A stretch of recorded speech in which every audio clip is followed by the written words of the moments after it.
नहीं दे रहा है, ये हो सकता है। तो इसमें घबराना नहीं चाहिए।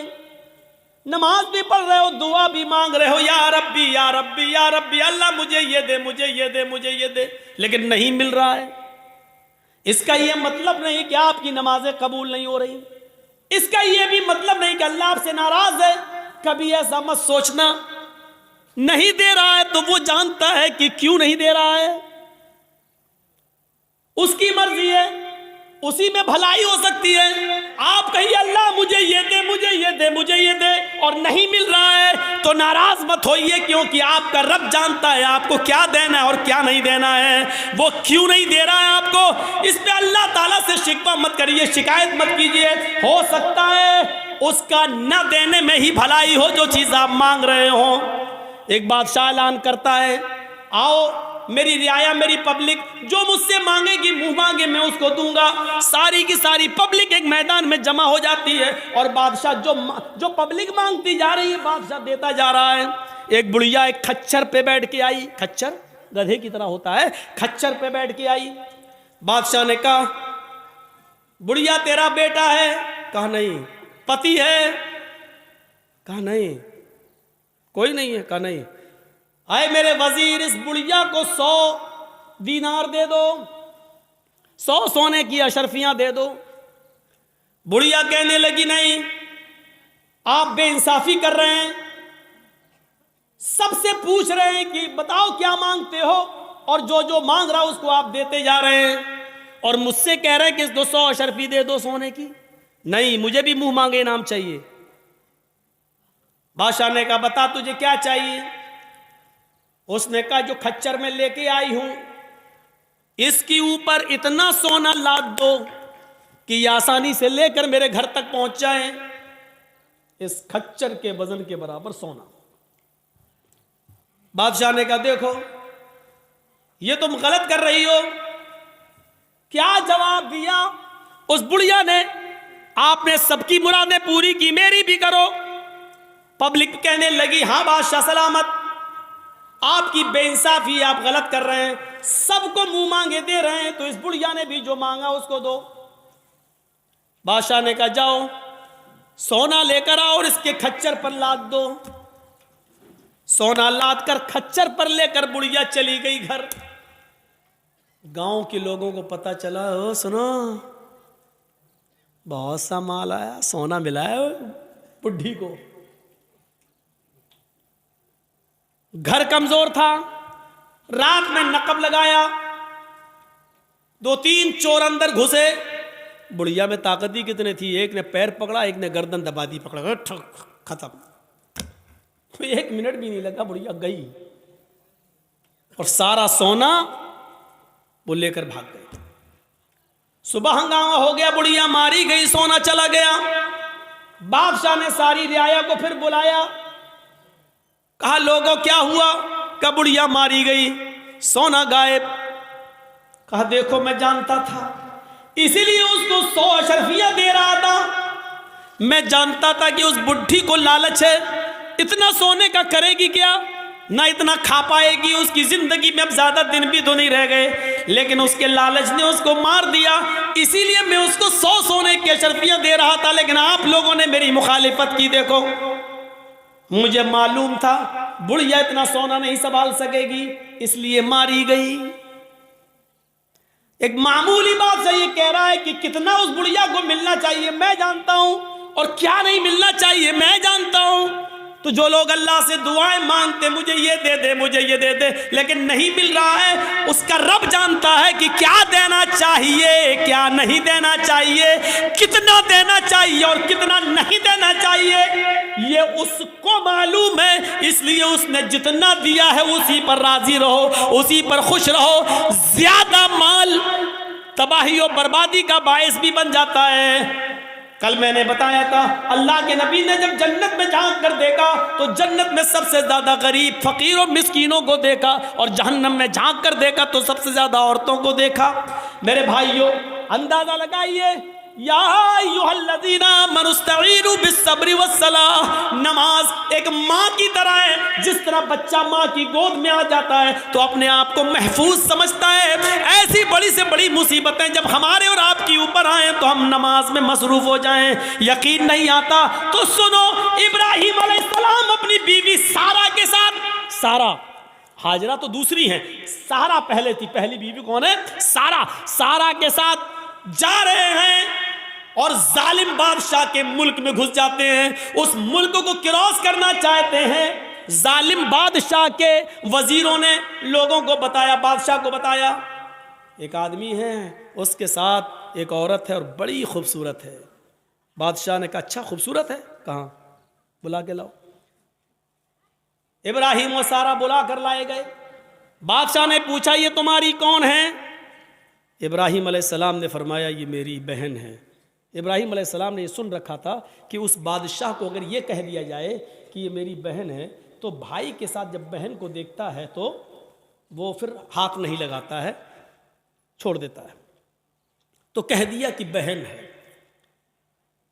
ये झूठ नहीं था।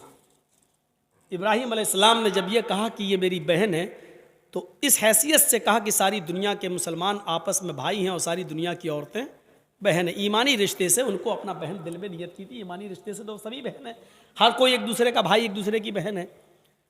लेकिन चूंकि खूबसूरत इतनी थी हज़रत सारा कि बहन कहने के बावजूद भी उसकी नीयत ख़राब रही। उसने कहा इनको कहीं ले जाओ और सारा को ज़रा हमारे दरबार में लेके आओ। इब्राहिम अलैहिस्सलातु वस्सलाम अपनी बीवी से कहते हैं जाओ। इब्राहिम अलैहिस्सलाम को एक जगह रोक दिया जाता है। सारा को अकेले ले जाया जा रहा है और जब बादशाह के खुलवत में, बादशाह की तन्हाई में सारा को कर दिया जाता है तो बादशाह ने सारा ने दुआ मांगी, इलाहुल आलमीन, मैं अपने शौहर इब्राहिम की अमानत हूँ और आज तक मैंने तेरे दीन की कभी मुखालिफत नहीं की है। अल्लाह इस जालिम बादशाह से मेरी इज्जत व आबरू की हिफाजत फरमा। ये कहकर बादशाह ने जब उस सारा के ऊपर अपना हाथ बढ़ाया तो सारा की दुआ रंग लाई और सीने के पास आते आते हाथ रुक गया। न आगे बढ़ रहा है, न पीछे हट रहा है, न नीचे हो रहा है, न ऊपर जा रहा है, यहीं पर आकर शल हो जाता है। जैसे ये सारा अलैहिस्सलाम है और ये उनके सीने का हिस्सा है, ऐसे उस पर पकड़ के हाथ मारा, ये बस यहाँ पर रुक गया। अब न आगे बढ़ रहा, न पीछे हट रहा, न इधर हो रहा, न इधर हो रहा है। चीख कर कहता है सारा, तेरे पास कोई खुदाई ताकत है जो मेरे हाथ को मजबूती के साथ पकड़े हुए है? अल्लाह से दुआ कर, मैं वादा करता हूं कि मैं तुझे हाथ नहीं लगाऊंगा। हजरत सारा ने दुआ की और बादशाह का हाथ सही हो गया। फिर नीयत खराब हो गई उसकी, पता नहीं, हो सकता है ऑटोमेटिक हो गया हो। उसने दोबारा हाथ बढ़ाया तो दोबारा फिर हाथ वहीं पर रुक गया, हजरत सारा के थोड़ा पास। शल हो गया, ना आगे ना पीछे, न दाएं ना बाएं। ऐ सारा, एक बार और दुआ कर दे, इसके बाद हम तुझे कभी हाथ नहीं लगाएंगे, मैं छोड़ दूंगा। उसने फिर दुआ कर दी, अल्लाह इसको ठीक कर दे, सही हो गया। लेकिन कहते ना, इतनी खूबसूरत थी कि उसका दिल मुतमईन नहीं था।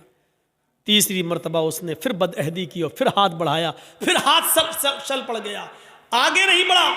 कहता है कि मैं कसम खाता हूं अपने रब की, जिसको वो रब मानता था, मैं अपने माबूद की, अपने खुदा की कसम खा के कहता हूं अब हाथ नहीं लगाऊंगा, मुझे आखिरी बार माफ कर दे और दुआ कर। सारा ने फिर दुआ की, उसने छोड़ दिया। और अपनी लौंडी जानते हो, खादिमा, खिदमत करने वाली, जो उस बादशाह की लौंडी थी, खादिमा, खिदमत करने वाली, हाजिरा, उसने वो लौंडी सारा को दे दी कि ये तुम ले जाओ और ये तुम्हारे रास्ते में काम आएगी, इसको मैं तुम्हें दे रहा हूं बतौर गिफ्ट। हजरत सारा जब हाजरा को लेकर आई तो पूछा कि मेरे शौहर इब्राहिम कहाँ हैं?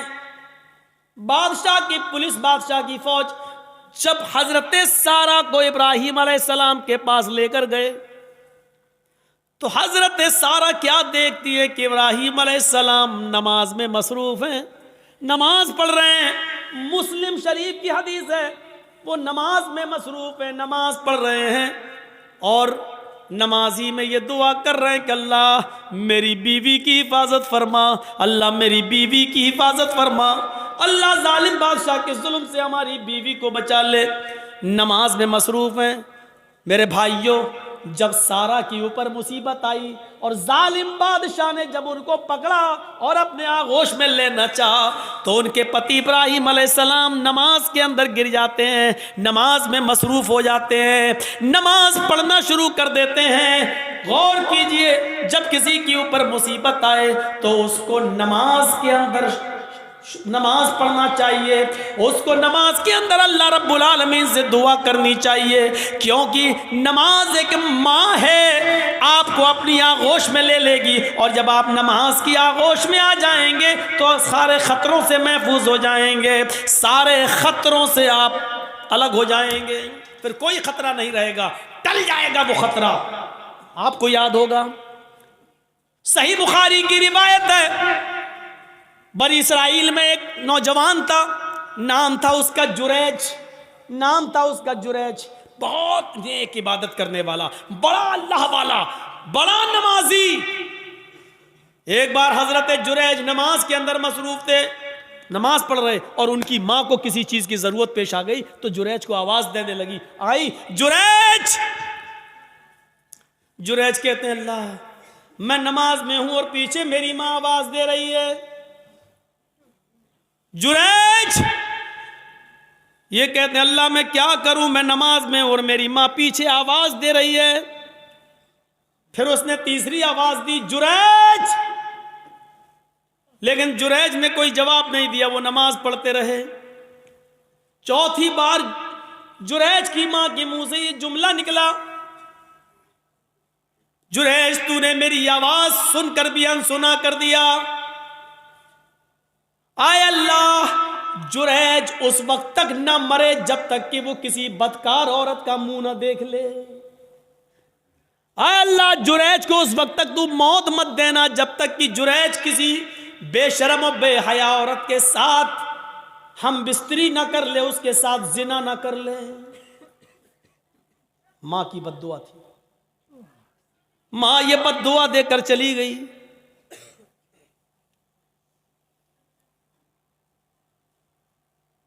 फिर क्या होता है, 2, 4, 5 दिन के बाद एक औरत जुरैज के माबत में जहां वो इबादत करते थे उसी में गुजरा था, उसी हुजरे में खूबसूरत औरत आती है और जुरैज से कहती है, जुरैज उदनु मिन्नी, आओ मेरे करीब आओ और मुझसे जिना करो। जुरैज ने कहा अल्लाह की पनाह, मैं ऐसा गलत काम नहीं कर सकता, मैं अल्लाह का नेक बंदा हूं, उसकी इबादत में मैं अपनी जिंदगी गुजार रहा हूं, चलो जाओ यहां से हटो, यह गलत काम मुझसे नहीं होगा। जुरैज ने उस औरत को भगा दिया। वो औरत परेशान थी, सीधे जंगल में जाती है और वहां बकरियां चराने वाले चरवाहे के साथ वो जिना कर लेती है, शिकार हो जाती है जिना का। 9 महीने 10 महीने गुजर जाते हैं। 9 महीने के बाद उस औरत के बच्चा पैदा होता है, हमल ठहर गया था। 9 महीने के बाद जब बच्चा पैदा हुआ तो उस चरवाहे का तो पता ही नहीं कि वो कहां का रहने वाला था, कहां चला गया, और न ये औरत उसको पहचानती थी। बस जुनून था उसको किसी से मिलने का, मिल लिया वो। ये जुरैज नहीं मिला तो जंगल के चरवाहे के पास चली गई, लेकिन चरवाहे का पता नहीं। 9 महीने से इसके घर में जब बच्चा पैदा होता है तो पूरे गांव वाले इस पर भिल पड़े, है तेरी शादी नहीं हुई, बच्चा कहां से आया। जब उसको ज्यादा परेशान किया गया और गंभीरता से इस बात को ली गई कि पूरा समाज बदनाम हो जाएगा, बता पहले ये बच्चा किसका है, तो उस औरत ने जुरैज का नाम ले दिया। उस औरत ने जुरैज का नाम ले लिया कि इस बच्चे का बाप जुरैज है। आजकल तो डीएनए टेस्ट हो जाएगा, पता चल जाएगा किसका बच्चा है, लेकिन उस जमाने में तो डीएनए टेस्ट की कोई मशीनरी नहीं थी, पैथोलॉजी और साइंस ने इतनी तरक्की नहीं की थी, कोई पैथोलॉजी भी नहीं थी। पूरा गांव आया गुस्से में और देखा कि जुरैज नमाज पढ़ रहा हूं, पूरा नमाज से उनको खींचा, हट देख कितना अल्लाह वाला बना फिरता है, नमाज पढ़ रहा है, और उसका पूरा इबादत खाना तोड़ दिया। बड़ा नालायक आदमी है, बड़ा कमीना इंसान है, उसका इबादत खाना तोड़ दिया। मारा नहीं, उसको खींच लिया। देख कितना अच्छा बनता है, कितना नेक बनता है, सजदों पे सजदे करता है, रात में नमाज पढ़ता है, दिन में नमाज पढ़ता, और कारनामा देख, गांव की लड़की के साथ ऐसा हाल, उसको मां बना दिया, प्रेग्नेंट कर दिया, उसके पेट में बच्चा। किस किस को सफाई देते? जब औरत ये कह रही है कि इस बच्चे का बाप जुरैज है, तो अब जुरैज किस किस को सफाई देते? नहीं मानता कोई उनकी बात। जुरैज समझ गए कि वो बच्चा किसी और का है, लेकिन उस औरत ने मेरा नाम लगा दिया, तो बजाय लोगों को सफाई देने के जुरैज ने एक जगह चटाई बिछाई, इबादत खाना तो तोड़ दिया, जुरैज ने एक जगह चटाई बिछाई और उसी पर वो नमाज पढ़ने में मसरूफ हो गए, और नमाज के अंदर ये दुआ करने लगे, आय अल्लाह, इसकी सच्चाई अगर सामने न आई तो दुनिया में फिर कभी कोई तेरे नेक बंदों पर भरोसा नहीं करेगा, कभी भी फिर नेक लोगों पर एतबार न किया जाएगा, हर नेक आदमी फिर बदनाम हो जाएगा। आय अल्लाह, मैं नमाज के अंदर तुझसे दुआ मांगता हूं कि इसकी सच्चाई जाहिर कर दे।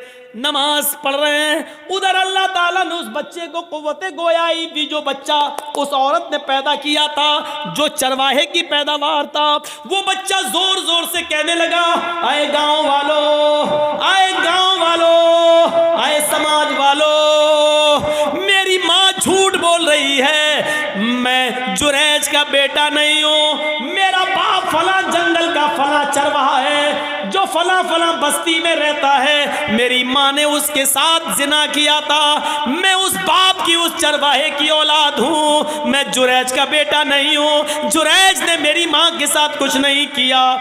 जब वो बच्चा जोर जोर से बोलने लगा, इस बच्चे के जोर से बोलने की वजह से लोगों को यकीन आ गया कि इस औरत ने झूठा जुरैज का नाम लिया है। वो माफी तलाफी करते हुए आए और कहने लगे, जुरैज हमें माफ कर दो, हम सोने का तुम्हारा माबद, इबादत खाना सोने का बना देंगे, हमें हमारे पास इतना सोना है, हम सोने का तुम्हारा इबादत खाना बना देंगे। जुरैज ने कहा, नहीं नहीं, जिस तरह मिट्टी का पहले बना हुआ था उसी तरीके का बना दो, सोने की इबादत खाने का हम क्या करेंगे, हमें तो नमाज ही तो पढ़ना है, और करना ही क्या है। मेरे भाइयों, हजरत जुरैज के ऊपर जब मुसीबत आती है, और इतनी बड़ी मुसीबत कि नेक आदमी के ऊपर जिना का इल्जाम लग रहा है, तो हजरत जुरैज सफाई पेश नहीं करते हैं, बल्कि नमाज की आगोश में चले जाते हैं, नमाज के दामन में चले जाते हैं, नमाज पढ़ना शुरू कर देते हैं, और उसी नमाज के अंदर दुआ मांग रहे हैं। अल्लाह ने कहा, या अय्युहल्लज़ीना आमनुस्तईनु बिस्सब्रि वस्सलाह, जब तुम्हारे ऊपर मुसीबत आए तो सब्र और नमाज के जरिए अल्लाह से मदद मांगो। जुरैज ने सब्र किया गांव वालों के इबादत खाना तोड़ने